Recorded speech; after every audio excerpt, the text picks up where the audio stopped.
fundo preto escrito em branco. Lei Paulo Gustavo.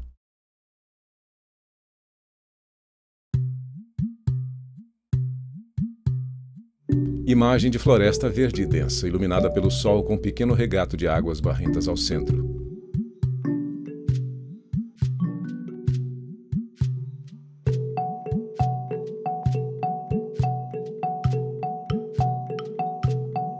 Imagem de urna de floresta verde assombreada repleta de cacaueiros. Destaque de frutos do cacaueiro, alongado com sulcos na casca grossa e cores que variam do verde, amarelo, laranja e roxo. Mulher de cabelos castanhos e encaracolados amarrados em rabo de cavalo, blusa creme e calça azul escuro caminha pela floresta segurando cacau na mão esquerda. Na floresta ensombreada, duas mulheres colhem cacau de cor amarela e colocam os frutos no amontoado no chão. Destaque do cacau aberto com a casca grossa que protege diversas amêndoas envoltas em polpa branca leitosa. Mulher de cabelos pretos e trançados na lateral, pele preta e blusa vermelha, em meio a cacaueiros. Segura o cacau aberto nas mãos. Destaque de cascas de cacau jogadas no chão. Destaque de frutos do cacaueiro amontoados no chão.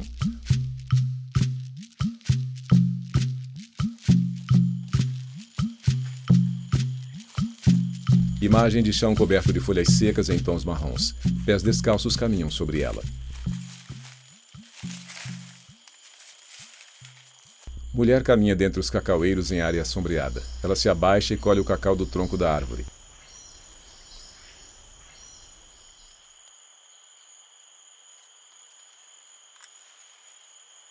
Destaque para cacau amarelo pendurado no tronco. Mão de mulher pega o fruto e o roda para desprender do tronco.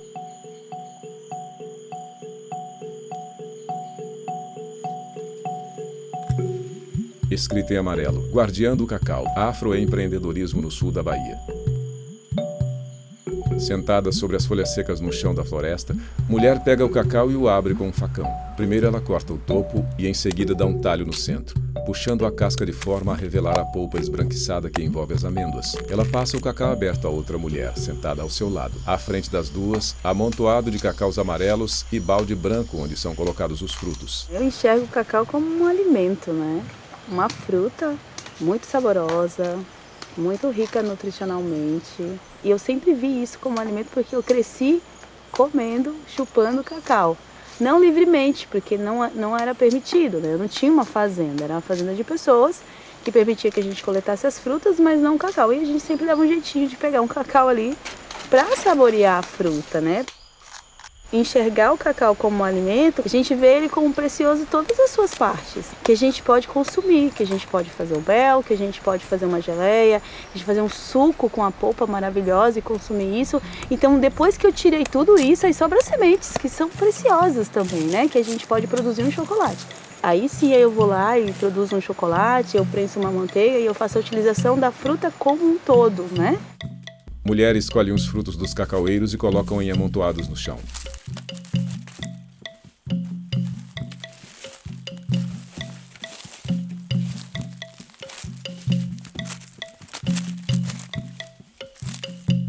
Imagens frontal e aérea da atividade da colheita pelas mulheres vão se mesclando.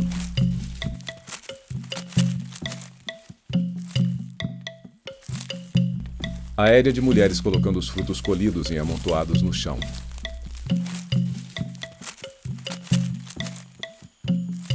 Imagem de urna de diversos cacaueiros assombreados e no chão, ao centro, amontoado de frutos em tons amarelo, laranja e roxo.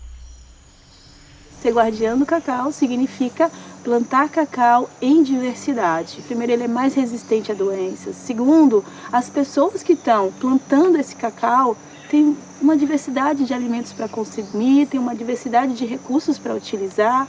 Os animais que estão em volta, porque eu falo assim, eu sou guardiã do cacau, eu tenho essa terra, eu cuido dela. Mas eu não planto o cacau sozinha, sabe? Os passarinhos que vão lá e furam e comem um pouco e espalham a semente, eles também plantam o cacau, né? Manter um local onde eles estão seguros, onde eles têm seus abrigos, onde eles não são mortos, né? É guardar o cacau, é garantir que o cacau continue sendo plantado. Aérea de cacaueiros, alguns já com galhos secos.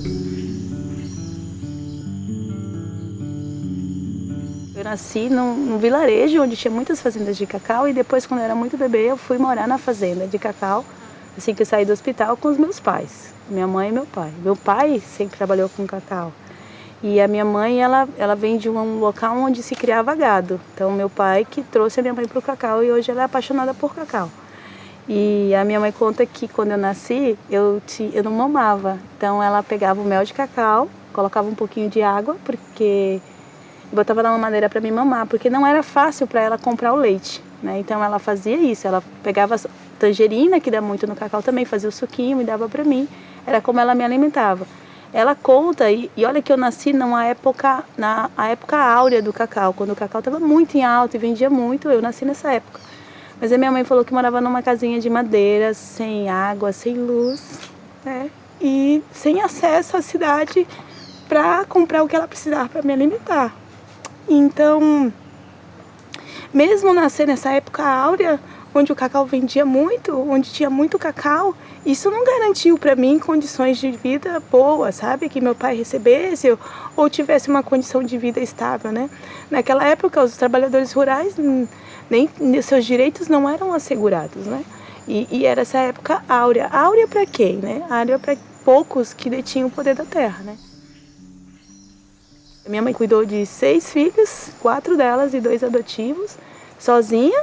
Foi difícil, a gente sempre passou alguns apertos, mas fome nunca. Porque quando a gente estava faltando alguma coisa, a gente ia na fazenda e buscava fruta. E era o nosso melhor programa, assim. Ia mesmo um grupo de crianças, a gente pegava uma lata dessas latas de tinta e botava essa lata na cabeça e ia lá para a fazenda e colhia banana, tangerina, jaca e trazia pinha. E aí trazia essas frutas, né, caminhando para casa, e em casa tinha essa abundância, assim, né? Então eu gosto de pensar que esse sistema de plantio diversificado que a gente tem especificamente aqui na Bahia, garantiu não só para mim, mas para muitas pessoas que tivessem essa alimentação diversa como eu tive na minha infância, assim, né? Imagem de regato manso com águas cristalinas em fundo barrento. Mão de pele preta lava o cacau amarelo na água. Em seguida, a mão de pele preta bate o cacau em tronco de árvore para quebrá-lo. Quando veio a vassoura de bruxa, o meu pai sempre trabalhou em fazenda de cacau. E aí ele ficou sem trabalho. E aí ele foi para Brasília buscar trabalho e nunca mais ele voltou. Eu não acho que foi a vassoura de bruxa que fez ele não voltar. Eu acho que foi uma escolha dele, né? Mas eu acho que a falta de trabalho, a falta de organização, né, propiciou esse ambiente onde ele foi e não voltou. E querendo ou não, é minha história, faz parte da minha história. A vassoura de bruxa entrou dessa maneira, assim, né? Destaque para amontoados de frutos em tons amarelo, laranja e roxo, iluminados aqui e ali por raios de sol. O estudo era a única coisa que a gente tinha que podia nos ajudar a ter uma vida um pouco melhor. A minha mãe falava isso e eu acreditava nela, sabe? E aí eu tive a oportunidade de ir para São Paulo. E não era a melhor oportunidade, sabe? Era ir com uma pessoa que eu não conhecia, trabalhar como empregada doméstica, sabe? Mas eu sentia que lá eu teria a oportunidade de estudar. Então, quando eu fui buscar essas oportunidades, mas eu sabia que era só um tempo, que eu voltaria. Assim, eu sempre quis voltar. Eu falei, eu vou lá, vou fazer o São Paulo, que é a América, Nova York brasileira, e depois eu volto para cá, pra Bahia, sabe? Imagem dos cacaueiros enfileirados em área assombreada, com o chão coberto de folhas. Eu caminho pela roça e meus olhos enxergam coisas, assim. Olhar uma planta e, nossa, me alegrar com a beleza da planta, com o recorte que ela tem, sabe?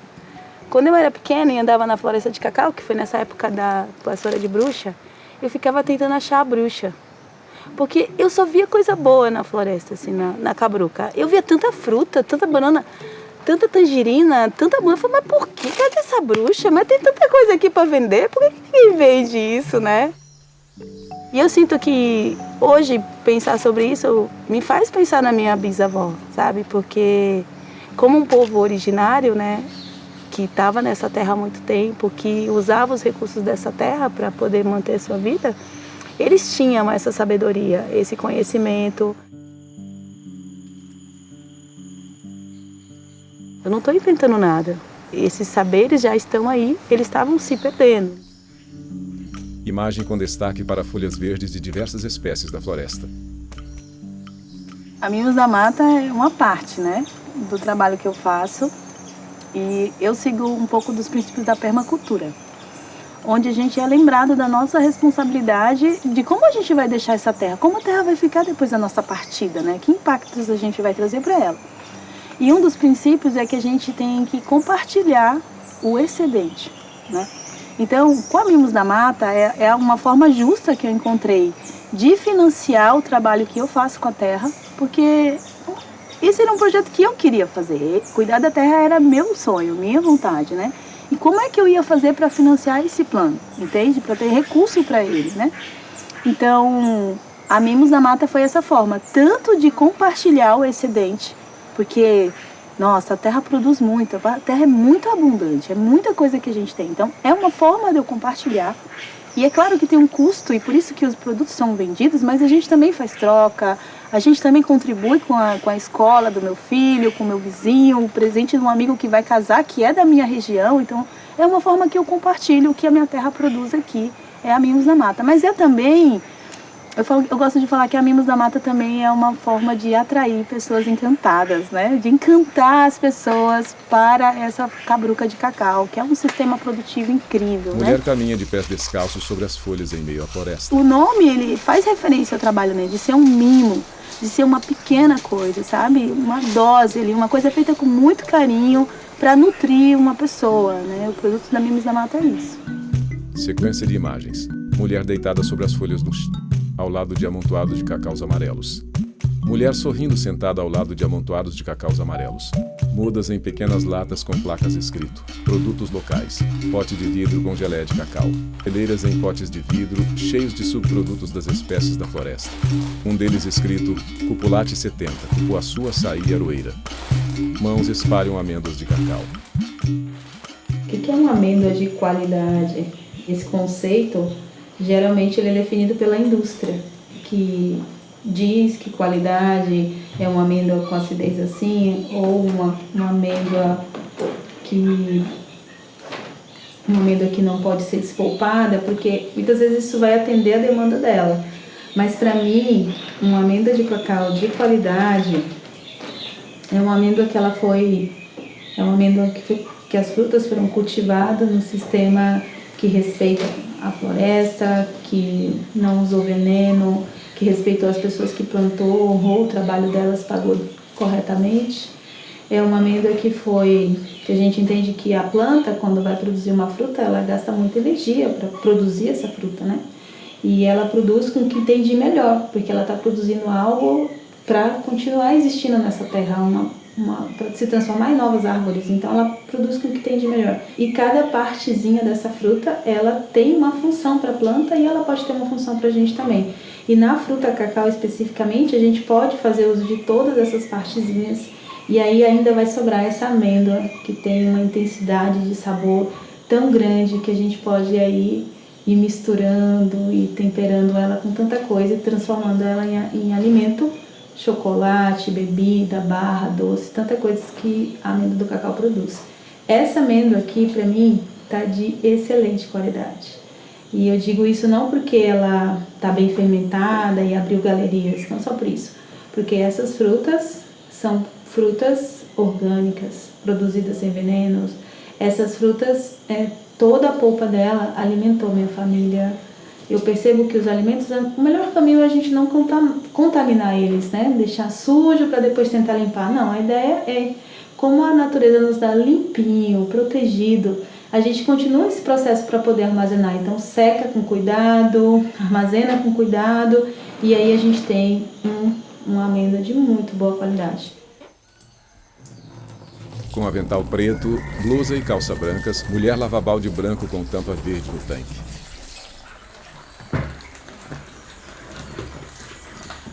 Eu hoje ainda estou tentando chegar num modelo de produção artesanal, porque é assim que eu quero continuar estando, né? Um modelo artesanal, mas que é organizado, que faz seu controle financeiro corretamente, que um artesanal que cumpre com a legislação vigente para a produção de alimentos, né? De dentro de bacia prateada, ela tira e separa a polpa com as amêndoas de uma espécie de bagaço em 2 travessas.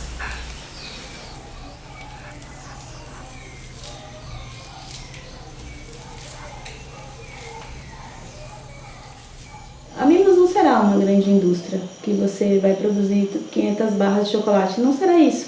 A Mimos será uma empresa pequena, artesanal, que produz chocolates únicos, que são os chocolates da Amaro. E o crescer para Mimos é quando a gente vê outras Mimos nascendo, que não necessariamente se chame Mimos, né, mas que seja outras agroindústrias, outras pessoas que estão beneficiando os seus produtos e lançando, né. É isso, porque eu vejo que isso é sustentável. O artesanal, ele é o futuro para mim, eu acredito nisso, e ele é sustentável, né? Porque eu consigo atender ali o que está em volta de mim, a minha demanda, aí eu tenho um vizinho que atende a demanda dele, e assim a riqueza se espalha, né, entre todos nós. E eu já vi isso acontecer simplesmente compartilhando conhecimento, assim, da forma como eu sabia, nem foi tão rebuscado não, sabe? Um vídeo mal gravado no YouTube, e uma pessoa lá do Amazonas viu o vídeo, decidiu aplicar alguma das técnicas que eu ensinei, né? Veio aqui, conheceu um pouco do meu trabalho, e hoje ela desenvolve um trabalho com uma comunidade inteira de ribeirinhos lá, né? Mulher coloca a polpa com as amêndoas em recipiente.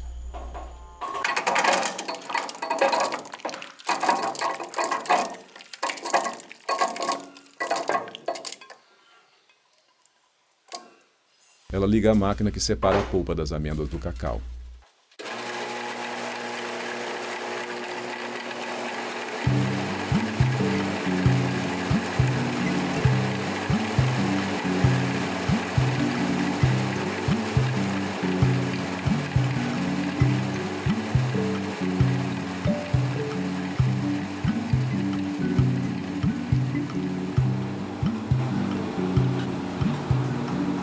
Compartilhar o conhecimento, eu falo que é uma coisa assim que é viciante, tá? Primeiro porque nos enche de alegria, assim, sabe? Tenho várias experiências, assim, de receber de volta, né? Um pouquinho daquilo que a gente compartilha, né?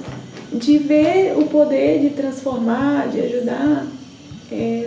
E muitas vezes, assim, a gente ouve isso, né? Que a gente tem tantas riquezas e não sabe como usá-las. Com um saco de confeitar, contendo espécie de massa de polpa de cor roxa, mãos colocam diversos círculos em tapete de silicone em assadeira, que em seguida vai ao forno.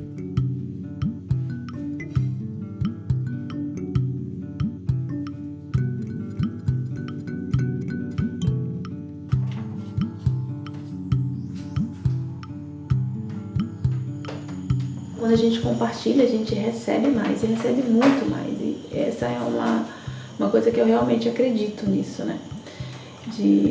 De compartilhar sem medo, né? Sem medo de nada, assim, porque alguém vai te copiar, porque vai fazer igual você, puxa vida, que faça, assim, sabe? É o que eu realmente desejo. Porque nós somos muitos, temos muito recurso a nosso favor, principalmente aqui no Brasil, na nossa região da Bahia, que a gente tem muito, muito mesmo, a gente é uma terra de abundância, nós estamos, né? Mas que é muito explorado, né? Que as pessoas vêm, retiram. Então a gente parece que é criado nesse sistema de sobrevivência e não de viver, né? De viver aquilo que você quer fazer. Não, de sobreviver, de ter que conseguir sua comida e em último caso a gente começa a pensar no que você tem por objetivo, ou o que você gosta, ou quais são o seu talento, né? Hoje eu vejo que foi muito sofrido esse caminhar meu até chegar nesse lugar que eu estou hoje, como mulher preta, com todas as faltas que a gente tem e com todas a herança, né? Herança financeira não vem não, mas a herança da escravidão, a herança de ter tido uma família que sempre viveu na escassez, né? Que sempre teve muito pouco acesso à educação, pouco acesso a recurso financeiro. E a gente leva essa herança em coisas simples, assim, sabe? Pequenas coisas que você não sabia, que você soube. Nossa, como eu não passei tanto tempo sem saber isso, né? Como eu passei tanto tempo sem saber como transformar uma amêndoa de cacau em chocolate, né? Eu percebo assim que, beleza, eu cheguei aqui, me lasquei toda aí no caminho, mas estou aqui, estou fazendo isso. E aí eu vejo que eu já tenho privilégios, olha que incrível, né? Eu sou uma mulher preta que tem privilégios. E aí a gente volta para aquela coisa do compartilhar, né? Que hoje eu posso usar desses privilégios que eu conquistei para ajudar outras pessoas, outras mulheres negras, para que elas não precisem passar pelas mesmas dificuldades que eu, né? Para que elas possam gastar energia vivendo, gastar energia criando um mundo melhor, mais justo, mais amoroso, ao invés de gastar energia sobrevivendo, que foi o que eu fiz durante boa parte da minha vida, né? Imagem com destaque para as folhas alongadas dos cacaueiros, de coloração verde e em tons de marrom.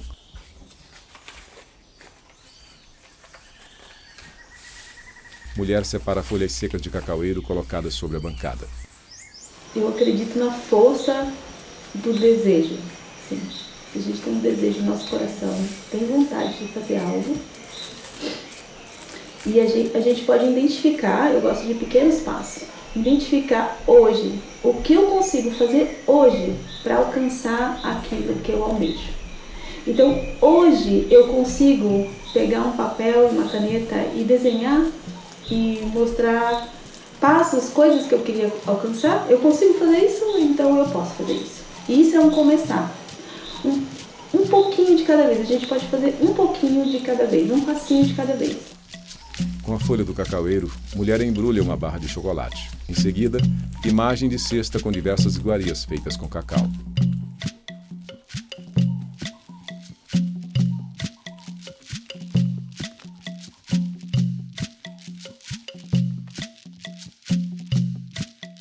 Sequência de imagens. Cesta com produtos do cacau. Mulher faz embrulho de folhas para as barras de chocolate. Mulher em frente a potes de vidro repletos de iguarias do cacau. Produtos expostos em potes de vidro em caixas, sobre mesa com placa escrito Mimos da Mata. Mulher exibe grande pote de vidro repleto de biscoitos, escrito Cacau Roxo. Imagem de regato manso com reflexo brilhante do sol em águas.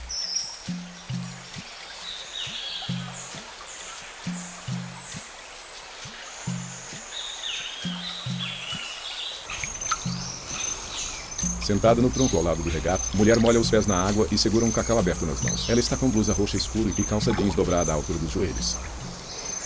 A Nara é uma mulher livre, é guardiã de uma terra que tem 31 hectares de terra, é muita terra. A Nara é mãe do Saulo e do Levi, me emociona falar disso, né? E a Nara é uma agricultora, né? Que planta, que tem colhido muitos frutos, né? O meu propósito é realmente continuar exercendo a minha liberdade, continuar fazendo minhas escolhas livremente. E também o meu propósito é inspirar outras mulheres, a criar essa atmosfera e essa caminhada de liberdade, assim, né? E apoiar essa coisa da justiça social, né? De ser justo para as mulheres, de ser justo para as crianças, de ser justo para quem tem a pele preta e que sofre tanto nesse país, né? Imagem das águas de riacho passando tranquilas pela mata densa. Eu sou sonhadora. Eu acho que a gente pode, sim, mudar o mundo. O mundo todo talvez não, mas o nosso mundinho ali próximo da gente, a gente pode, sim. Créditos. Direção Alana Barbo e Diana Jetzman. Roteiro Alana Barbo. Produção executiva Renata Nascimento. Coordenação geral Alana Barbo. Direção de fotografia Diana Jetzman. Cinegrafia Tamires de Lara. Trilha sonora original Ali Moragas Obargo e Júlia Lima. Edição Bernardo Inc. Masterização Ali Moragas Obargo. Assistente de produção Carolina Caires. Identidade visual Diana Jetzman. Legendagem Alana Barbo. Audiodescritor Valmir Nascimento. Libras Fernanda Rodrigues. Equipe canta Deixa a Baiana Sambar. Os Tipuãs. Agradecimentos: Nara Rodrigues, Marcelo Mendes, Saulo Rodrigues Mendes, Levi Rodrigues Mendes, José Carlos Nascimento, Duda, Elba Rejane Barreto de Jesus Dona Vinha, Eliana Lima Vilela, Geisa de Jesus Abade, Mãe Silvanir Rodrigues, Tia Isis Valverde em memória, Amigo Jó em memória, Maria da Conceição, Irmão Leonardo Santos Seles, Irmão Lucas dos Santos Seles, Irmã Luana Santos Seles, Rita Salles, Bioco de Sambaituba Fazenda Tijuca, Surian Vivai e Secoba, Sabrina Valente, Sara Maria, Lara Toledo. Nara dança equilibrando cestas com iguarias na cabeça. Deixa a baiana sambar, deixa a baiana sambar.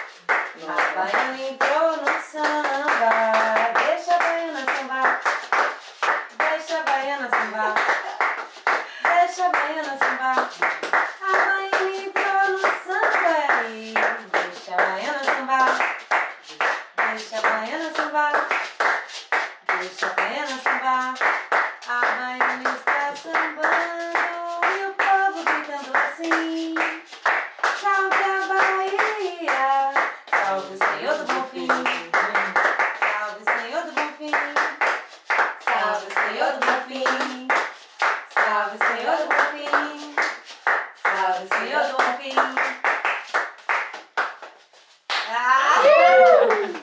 Fundo preto escrito em branco, apoio financeiro. Logomarcas do Governo do Estado da Bahia. Lei Paulo Gustavo, Ministério da Cultura, Governo Federal.